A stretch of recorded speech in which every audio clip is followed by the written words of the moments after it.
अस्सलामुअलैकुम 5 न्यूज़ के साथ मैं हूं कायनात ज़िया और मैं हूं सैयद मेहदी अब्बास। हेडलाइंस आप जान चुके। बुलेटिन के आगाज़ में आपको खबर दें, पाकिस्तान की पहली विफाकी आईनी अदालत ने पहला फैसला जारी करते हुए खैबर पख्तूनख्वा हुकूमत की अपील पर मुशावरत हाई कोर्ट का फैसला मुअत्तल करके हुक्म इम्तना दे दिया है। विफाकी आईनी अदालत में जस्टिस हसन अजहर रिजवी की सरबराही में 2 रुकनी बेंच ने खैबर पख्तूनख्वा हुकूमत की अपील पर समाअत की, जिसमें पेशावर हाई कोर्ट का आजिर और अजीर के मुतालिक फैसला मुअत्तल करने की इस्तदा की गई थी। दौरान समाअत जस्टिस हसन रिजवी ने रिमार्क्स दिए कि गरीब मजदूर के पास सिक्योरिटी डिपॉजिट की मद में इतना पैसा कहाँ से आएगा।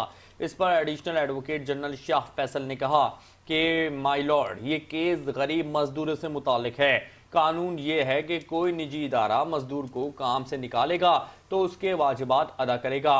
एडिशनल एडवोकेट जनरल ने अदालत को आगाह किया कि अगर निजी इदारा वाजिबात अदा नहीं करता तो मजदूर मुतालिका महकमे में अपील कर सकता है।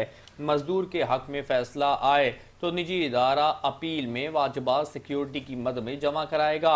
एडिशनल एडवोकेट जनरल ने कहा कि पेशावर हाई कोर्ट ने निजी इदारे की अपील के साथ सिक्योरिटी डिपॉजिट में की शर्त भी खत्म कर दी है। पेशावर हाई कोर्ट का फैसला मुअत्तल करके हुक्म इम्तना दिया जाए। अदालत ने मुतालिका फरीकैन को नोटिस जारी कर दिया और पेशावर हाई कोर्ट के फैसले पर हुक्म इम्तना भी जारी कर दिया।